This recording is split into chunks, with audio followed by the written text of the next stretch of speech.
Brendan Walter, thank you so much for coming on Talk of the Town. Congratulations on your upcoming album, Disappearing Days. Tell me a little bit about it. How are you feeling about this rollout? I feel great. Yeah, this is our very first project, very first intentional project we put out. And yeah, it's called Disappearing Days. It's about kind of the ups and downs of growing up. There's some touches on falling in love, trying to pick up a gal, all the way to, bar fights as well. So, there's, I really enjoyed this album. It's making it was an incredible experience. It was our first time kind of getting in the studio and having, session players and ideas thrown around and like working with a real studio and getting to work on that was awesome. But yeah, I'd say the overall thesis of this album is just kind of growing up and feeling a little bit behind. And I graduated school 2 years ago at the age of 25 because I played hockey for a long time.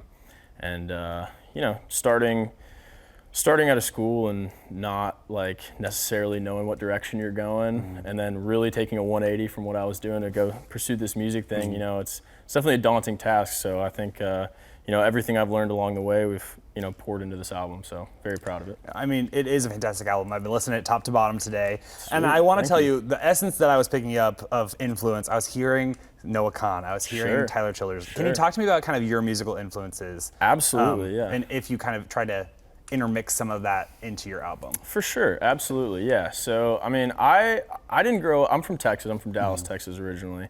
I didn't grow up really listening to like country music all that much. I mean, I grew up on my dad's CDs, which was, classic rock. And, I relate, yeah. Yeah, 100%. So, my first concert was Van Halen's last tour, and that was like mecca to me. I mean, that was awesome.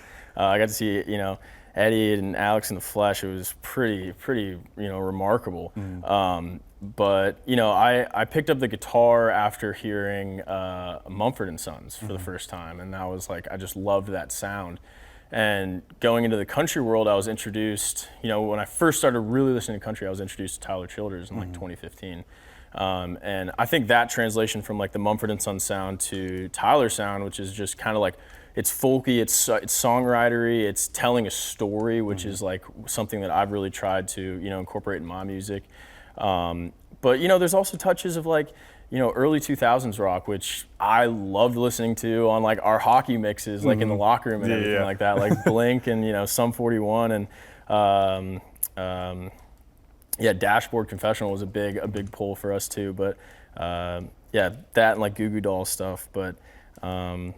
Those are all very random influences, but pretty much what comes together. I feel like that's always the coolest thing, is when you get those random influences, it kind of spits out something that you're creating, which I think is really cool. Absolutely. I'd love to walk through the album kind of song by song. So Pipe Dream, I took some notes as I do this. I like to really be thoughtful about it. I appreciate that. That's very nice of you. I love that it's about that drive for something bigger and that anyone can relate to that. I feel like I can feel myself when I'm chasing a dream. Can you talk to me about that aspect? Because it can be hard, trying to, I mean, you get it, you're pursuing music, so talk to me about that journey. 100%, yeah. I mean, the Pipe Dream is probably like the most honest song. I mean, it's just literally what my path has been so far. I mean, it's talking about, playing on stage in front of nobody and bartending to pay your bills. I mean, that's like literally exactly what I did. I bartended coming out of college, and,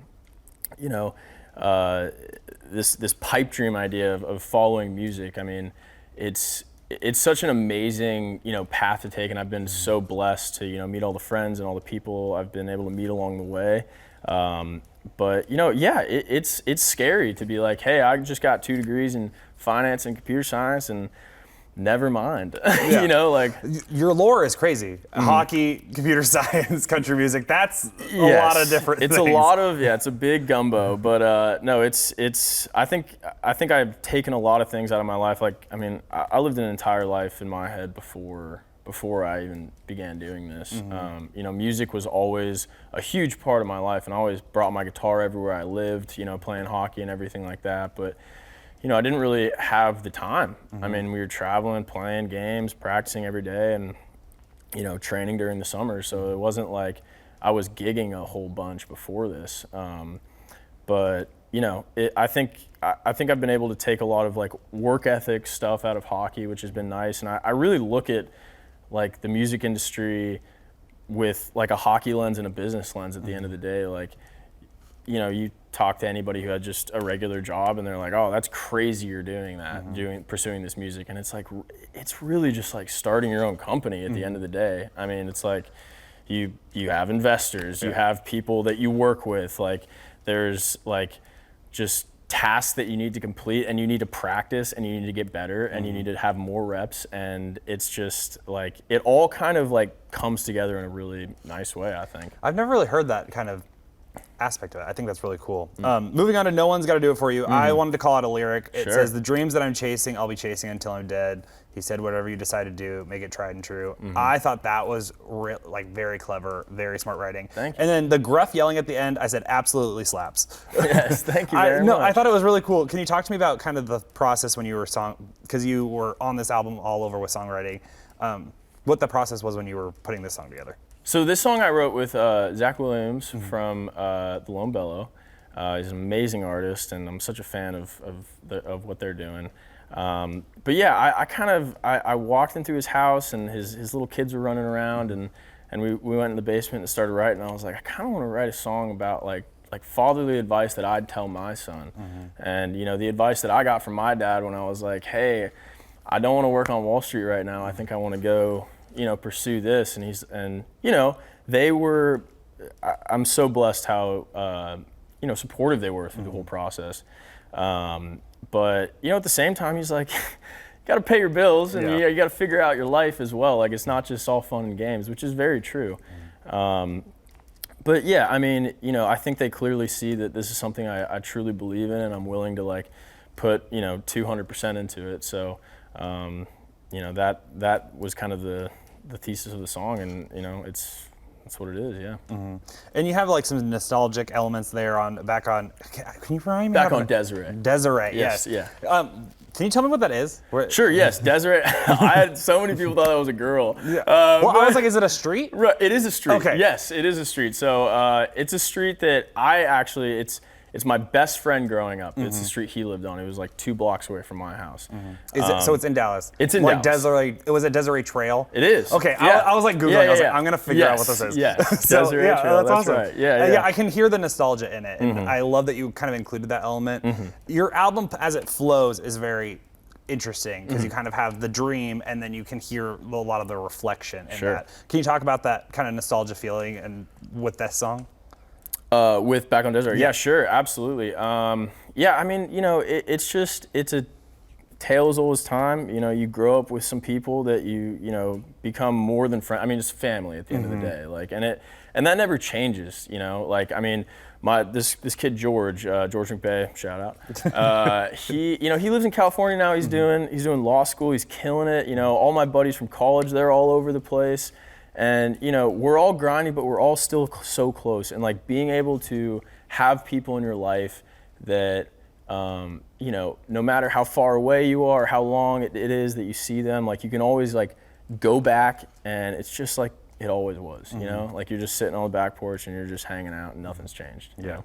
And I really like Normal Day. I wrote this down. I said, this is the first song I think I heard of yours that made me really want to interview you. I thought, like, I think it's the video of you on the couch. Sure. You're like, I saw that video and I was like, wait, this song's really cool. Sweet. It's talking about growing up, you know, I'm curious, before I get to that, I want to do another lyric call out. Sure. The oceans of potions to quiet the commotion going on between my ears. I want to show you all the exclamation points I put. Let's go. Because I was like, that's so good. Yes. And I just think that this is really, you have a lot of smart writing in this. Well, I appreciate but that. the question is, what does a normal day look like for you? What did you mean by a normal day in this song? Sure. Yeah, absolutely. I mean, okay, so like I mentioned, I played hockey in college. You know, we have fun. You know, hockey players, we like to drink a little bit, have a little too much fun sometimes. But you know, especially being 25, like I mentioned, graduating. You know, you're a little older getting out of there, and you know, everyone's first year out of college. It's like, this is life. Let's party and have fun, and you know, that is awesome. That's great.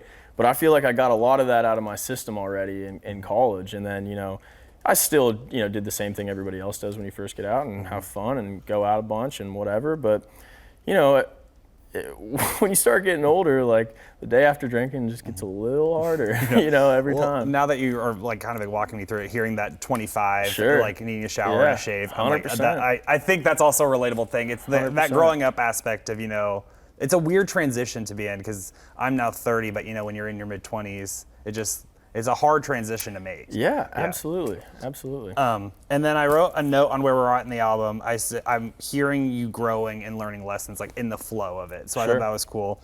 And it said, still pursuing that dream, but we're going through a lot of processing. Do you feel like that's the case? I was like, I feel like we're still actively trying to get this music thing going, but I feel like there's a lot of work being done in your brain. 100%. I mean, absolutely. I mean, I still feel, pretty new to this whole scene in general. I meet people all the time and they're like, yeah, I've been playing since I was, 12 or whatever. And it's like, yeah, I've been playing guitar since I was 12, but I didn't think I was going to do this, or be here or whatever. But I'm constantly developing, constantly trying to get better, constantly writing and trying to get, more smart lyrics in there because, they come every once in a while. But it's hard to, step in a room and people are like, all right, well, what's your sound? Who are you? What do you want to be? I'm figuring that out right now, and I think that this is like a really good step in the first direction, in the right direction rather. It'll continue to evolve and hopefully get better. Yeah. And the other side, I said this is maybe the most emotional I've heard you so far in this song. Sure. And I dream of you in white, your father by your side. That lyric, that as someone that recently got married, I was like, that was a really great line. Tell me about the kind of the backstory, because I always love to hear about people's process. Is this something that you've pulled from, that you've pulled with another songwriter, or just? Yeah, so we wrote this one with Rob Wilford, who has been on the road and written with Luke Combs a whole bunch and put out some really awesome songs with him. So it was an honor to even just be able to be in the room with him. Yeah. And there's plenty of examples of that in this album. Where we've kind of written out of our weight class, I guess. But I think it's also cool to go to some of these writers and be like, hey, this isn't going on the radio. Let's get creative, So we pulled out this weird tuning, and so the story behind it, the other side is, it was about my past relationship, and it was the first time in my life where, I was with somebody that I was like, I can see this going the distance, and and that was like a very new experience for me, for sure. Like I've dated some people in the past that like maybe not the best call or whatever, but this was really the first time where I was like, wow, like this is what it feels like to be like, oh, maybe I could do this one day. And so can we make it to the other side? I mean, it was me being like, do you want to do this with me? And anyway, yeah. So. That's pretty vulnerable to put out there. Sure, 100%. And you kind of talked a little bit about the production of some of the songs. I loved the production on Disappearing Days. Sweet. There was a moment that I think it was during the chorus. It really sounds like you're listening to you live at a show. Sweet. I don't know if there's something that you guys put in there, but I want to hear kind of a little bit more about the production side of things, because I think that's where some things can really come alive. Absolutely. What was that like involvement for you when it came to the album? Sure, yeah. So this album was our first time live tracking, which was something new to me. I mean, usually I would go in and I would do like a guitar and then a vocal and then we put some drums on it and then whatever. But this was the first time, I think I mentioned before, we worked with session players. And these guys, I mean, there's some cats, man, like seriously. And was that cool? I mean, to be in because that's a whole other vibe when you're in the booth doing that. Oh yeah, absolutely. And everyone's in their own room, so the drummer's over here, all the guys that are plugged in are kind of all around each other because it doesn't matter. And then I'm in my own booth with my guitar. So, I mean, it was remarkable. Like we'd show up, we'd be like, hey, they'd be prepared on some of the songs, but some of them, they just weren't as like familiar with, I guess, which is totally fine, because we would just be like, hey, here's the song, and then they'd be like, all right, play it one more time.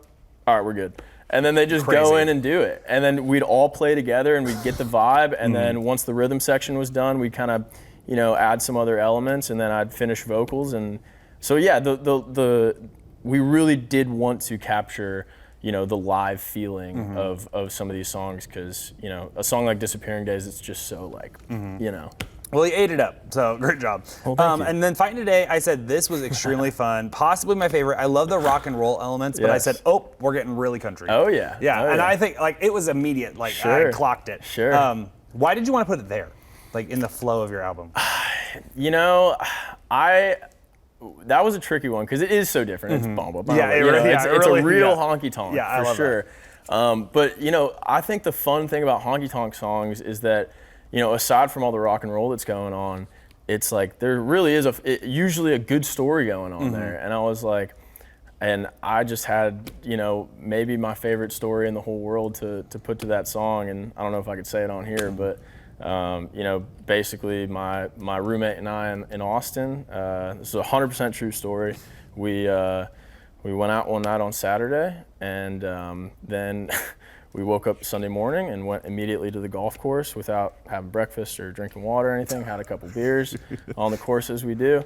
And then we came home and we were like, let's take mushrooms. and then we did that, and then we went to a bar. And then my roommate, it was like 1,000,000 degrees outside, so we're dehydrated, just on alcohol, didn't eat anything except for, And, then he got a heat stroke and passed out at the bar. And then this guy came over and started recording him. And then my brother was like, hey, stop that. And then he got my brother's face. So then I had to get in his face. And then we're fighting today makes the same. There we go. There we go. For that. So. Asking for a friend, I said this was my new favorite. Oh, sweet. I said it's the feeling of being smitten if you bottled it up. For sure. I thought it was so funny when it was like, add some branches to the tree, made me laugh.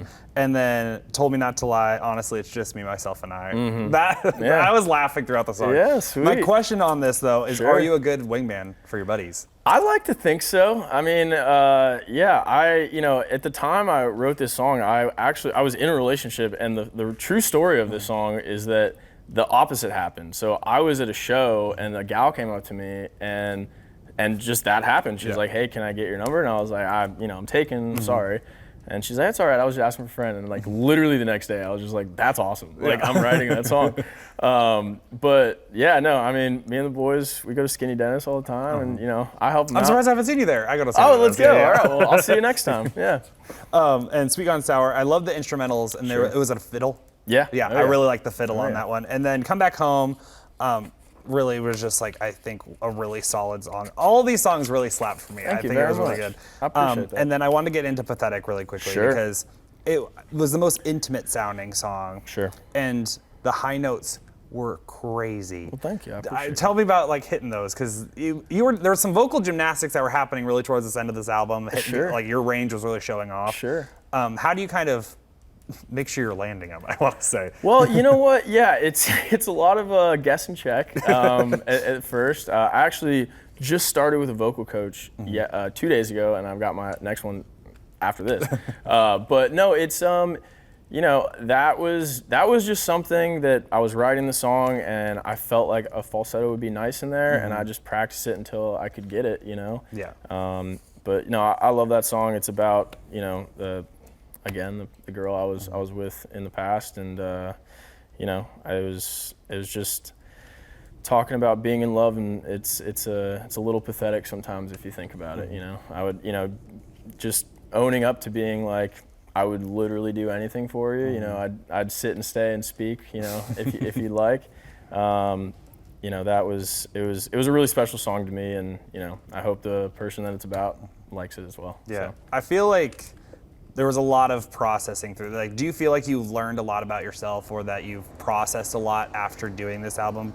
Because I know it comes across like a long time to put an album together. Sure. Yeah. Absolutely. I mean, I think my favorite part about making this album is that when I moved to Austin and was like, I'm doing this, I wrote 15, 20 songs that first year in Austin, and I was like, that's great. Yeah. And that's a lot. And then I got to Nashville, and Grady, my manager, love you. He was just like, hey man, we're gonna write. Like, this is welcome to Nashville. Yeah. And for 3 months, I wrote 40 songs in like 3 months, and I loved it. Yeah. I thought it was amazing. Like the co-writing scene out here is so awesome, and it's a little different in Texas. Like finding the music scene in Texas is like, you really gotta like know some people to know some people, But out here, it's so welcoming, and I think I learned that, like I said before, like practice really makes perfect, and it was just such a wonderful experience to be able to like just make bad songs and then make some good songs too, So yeah. Well, now that we're done with the album, I have some just kind of extra questions to roll Sure. through it. So, one, I feel like we've lived a lot of similar things because you went to Illinois to play hockey. Yep. I'm from Iowa. And Okay, then I nice. also lived in Texas. All right, And my all right. wife lived in Austin. Oh, very nice. But you're right, the music scene is just very different down there. So I'm curious what you learned from living in Austin and Sure. playing there to start out your kind of Yeah. jump into music. Absolutely. So, you know, when I graduated after bartending for a couple of years in college, I was like, I'm never bartending again. Sure. And then I got to Austin and got a bartending job. You know, I was like, it's expensive here. So, you know, it was really balancing, you know, being able to put myself out there on social media as much as I could. And then, you know, figure out how to get real shows. Because, like, you know, the open mics are great and it's a great starting point. But then it's like, all right, well, we have to do something real now. And I emailed every, you know, venue in Austin. And Saxon Pub was the only one that responded. And it is a place that I, you know, very happily call home. I love that place to death. And it was my first opportunity to be like, oh, I can live on this now. You know, I can play enough shows and open enough shows here and there to pay my bills. And it wasn't much, but, you know, I had enough to pay my rent and get a couple, you know, groceries and here and there. And I was living on, you know, eggshells for a bit, but it was great. I mean, it really was. And the Texas scene is really cool because, you know, Austin is such a historic music town, and you know, Nashville has all the bells and whistles and everything like that, which is awesome. But, you know, Austin, in my opinion, it's really like the nitty gritty of like this is music, man. Like, and you have to earn it too. A good way to cut your teeth, really. Yeah, sounds great way. I mean, when you're playing in front of an Austin crowd, it's like they don't know who you are and they don't care who you are, but you have to make them care. And figuring that out is like, I think, you know, so important to the growth of what, you know, I've been able to do so far. What made you want to make the jump to Nashville? You know, I wasn't even, so my manager Grady, like I mentioned before, he's been here, and you know, we had been working together for that year and some change. But so Evan Honer, a good friend of mine, he came to Austin and he was playing a show with some guys, and stayed at my apartment for the night, and we were just like hanging at our pool or whatever, and he's just like, yeah, I think I'm moving to Nashville. And I'm like, do you need a roommate? And he's just like, yeah. I'm like, sign me up. Yeah. So my lease ended and I just popped down here, and you know, that was kind of a time where Grady and I had a year under our belt, and we're like, all right, like, you know, we've learned a lot of things and we're still learning a lot. And you've talked about that with Grady. I've seen a podcast that you were on. You talked about how Grady's really helped you learn a lot about this industry. I wouldn't be anywhere without Grady. I mean, Grady, I love him to death. He's one of my best friends in the whole world, and like I can't even explain to you how much I didn't know. Yeah. Like it's a behemoth of an industry to figure out. Right. Yeah. I mean, now that I kind of, you know, have my boots under me, like, you know, it makes sense at the end of the day. Like, it all makes sense. Like all these labels are just kind of VCs in my head, and like it's just the industry itself is like, it's weird when you're not, you know, when you're completely separated from it. But like, man, when I graduated, I didn't know how to put a song out. I didn't know how to get in a studio. I didn't know what an agent, a manager, a label, a publishing, you know, I didn't know what any of that even meant. Yeah. So, you know, he really kind of, you know, took me under his wing and introduced me to some really awesome people.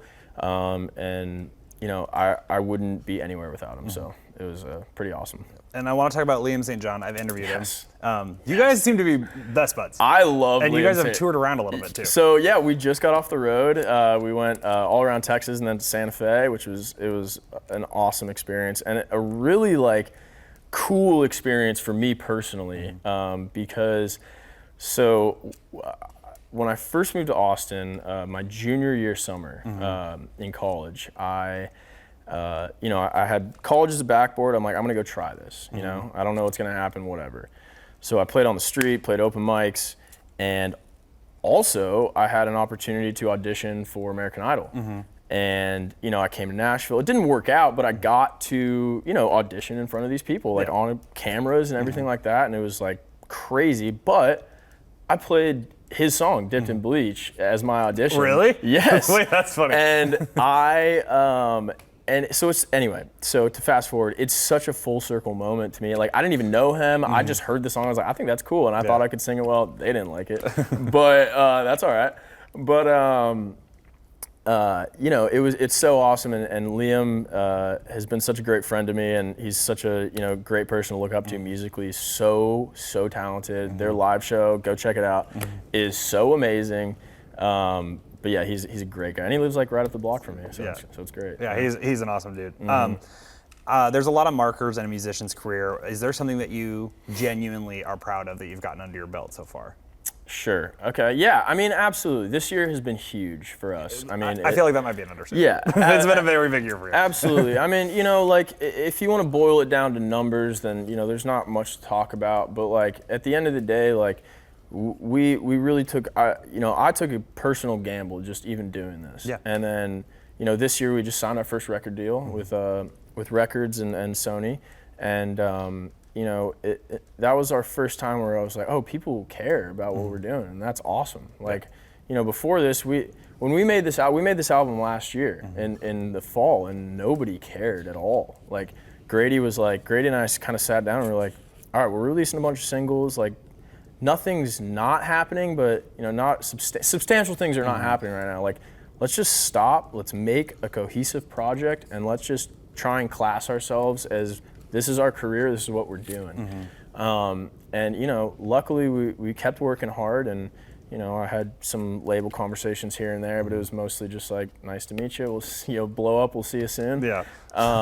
But signing that contract was really nice, and it's been great working with the amazing people over at both of those companies, and but I'd say I'm most proud of that, and I'm also most proud of the fact that I get to play with a band this year, and with some of my best friends, and Sean Greenberg, Dylan Danger Juice Perry, and Cam Rogers. I mean, those guys they're really awesome, and it's been when you're playing solo, it's great. You're playing your songs, you're talking to the audience, but like with a band, it's like that's a show, man. Like this is rock and roll. Like that's what it's about.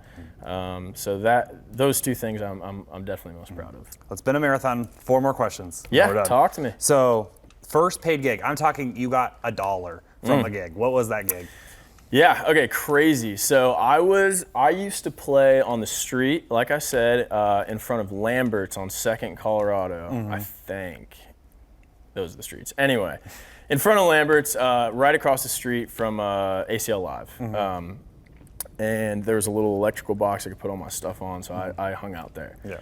And this guy was running by one time, and he was like, hey, like, do you want to play a show tomorrow? And I'm like, yeah, like, sure. And it was what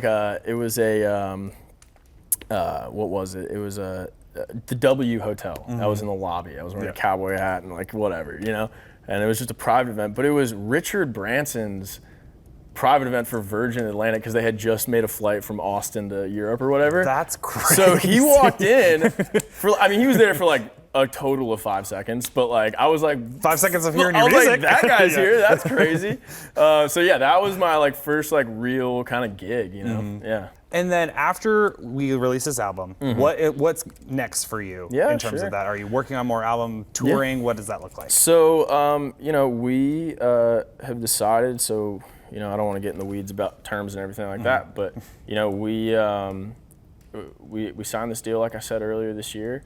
And it was how a term works is you have a deliverable amount of songs, and once you deliver that song, you go into the next term if they choose to work with you again. Now we had this album done, and it was just like we just felt like we want to put this out this year. We've had this. That was our plan walking in the door. Let's put it out, and the label, rightfully so, was just like, what are you trying to rush the lady, trying to get some more money, like trying to rush the term and whatever? And we're like, no, we want to put more music out. So our plan is we're going to put this out, and we've been sitting with this music for a while now, and we're very proud of it, but we're ready for the next thing. So we're in the process of working on a new album for next year. No rest. Yeah, no rest, exactly. But no, it's been really awesome, and I think this first album was our best try, and for every the experience that we had at the time, and the resources we had, and I think it turned out amazing. But now that I've been writing, you know, in town for over a year now, and you know, have a lot more to do, I you know, I want to start kind of moving, you know, the music in a direction that, you know, feels, you know, ultra true to me. And you know, that statement alone is always changing in my head, you know, like I don't even know where I'm going, but you know, I think I want to go a little bit more alt rock going into this next album, and you know, kind of now that we're with the band, you know, having like a nice rock and roll show going on here a little bit, but you know, not losing any of the, you know, the storytelling and songwriting that, you know, I love to do. So. Yeah. And for the last question, I want to talk about the first word that you're constantly saying, which is howdy. Yes. In all of your videos. Howdy. Talk to me about how that, because it's kind of going to become your thing when you start your TikTok videos. Yeah. So that was a joke, actually. It started as a joke. I was in my garage in one of the hockey houses I was living in, and you know, I had like a couple, maybe 2,000 followers. There, maybe less, I don't know. But it was my first video that like popped off for me. I jokingly said howdy in like a sarcastic voice, and then saying, if I gave you my hand, would you? You know. And then it got like, you know, 100,000 views or something. But at the time, for me, I was like, oh my God, this is crazy. So I just like kept kind of doing it, and then it started working, and I was like, all right. And then like when I was in Austin, like people would come up to me at the bar and be like, you're the howdy guy. And I'm just like, I guess, what's up, That's y'all? what it is, like, yeah, exactly. Well, thank you so much for the time, man. I'm so thrilled for the album. Congratulations on everything. Yeah, I appreciate it. It was a pleasure to meet you, man. Seriously, yeah, thank you very much.